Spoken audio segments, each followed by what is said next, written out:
BNP থেকে কি কোনো বিশেষ সুবিধা আপনি পাচ্ছেন বা কোনো সমঝোতা বিএনপির সাথে আপনাদের হচ্ছে কি? আমরা তো অনেক ছোট সংগঠন, আমাদেরকে গোনায় ধরা এত সহজ না তাদের জন্য।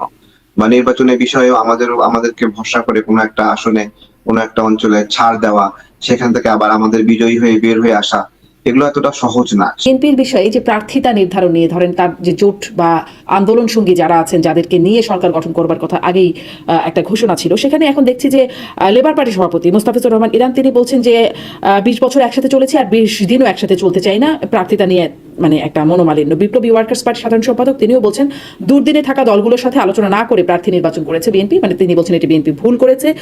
নুরুল হক নূর আপনার সাবেক দলের প্রধান তিনিও বলছেন ২-৪টি আসনের জন্য সমঝোতা নয়। কি মনে হয় প্রার্থিতা মানে নির্ধারণ নিয়ে বিএনপি কি একটা বিপাকে আছে? দলে তো জি, আছে, অনেক মানে ধন্যবাদ। দলের মধ্যে তো দেখি যে দলের নেতারা আন্দোলন করছে। আমার হ্যাঁ, হ্যাঁ, আমার যেটা মনে হয় বিএনপি যেখানে তার শরীরকে ছাড় দেবে সেখানেই বিএনপি হারবে, এটা আমার মনে হয়। মানে এই শরিক দলগুলো যারা আছি আমরা, তারা এতটাই দুর্বল, অর্থনৈতিকভাবে দুর্বল, লোকে বলার দিক থেকে দুর্বল। এটা যদি বিএনপি অনেক কেয়ারিং করে তাদের লোকবল দিয়ে তাদের অর্থ দিয়ে পাশ করিয়ে দেয়, তাহলেই কেবলমাত্র পাশ করার মতো। তো সেই জায়গাতেও বিএনপির একটা দুশ্চিন্তার কারণ আছে যে এই আসনগুলো দিয়ে বিএনপি সেই আসনগুলো হারাই ফেলবে কিনা। তাদের তো একটা মাঠ পর্যায়ে বিশ্লেষণ আছে যে একটা লোক রাজনীতি করছে, বিএনপির সাথেই রাজনীতি করেছে, কিন্তু নিজের এলাকায় যাইতে বিএনপির অনুমতি লাগে, এরকম তাদের সক্ষমতা বা বিএনপির সহযোগিতা লাগে। তো এইটা একটা বিষয় যে এটা একটা তো। আর ছোট, আর আমি আমার জায়গা থেকে মনে করি যে জনগণ তার চাহিত প্রত্যাশিত জনপ্রতিনিধিকে নির্বাচিত করবে।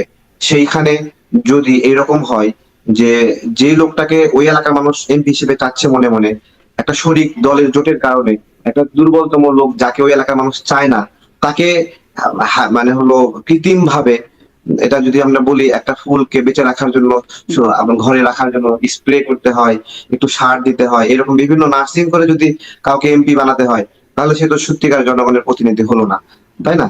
তো এটা আমার জায়গা থেকে আমি এটাকে ওইভাবে সাপোর্ট করি না। ঠিক কিন্তু আছে। তাহলে বিএনপি আসলে মানে তাহলে বিএনপি কি করবে? কারণ তাদের তো একটা রকমের প্রতিশ্রুতিও ছিল বা যারা যুগপৎ আন্দোলন করেছে বা একসাথে আন্দোলন করেছে জোটভুক্ত তাদের একটা প্রত্যাশাও ছিল।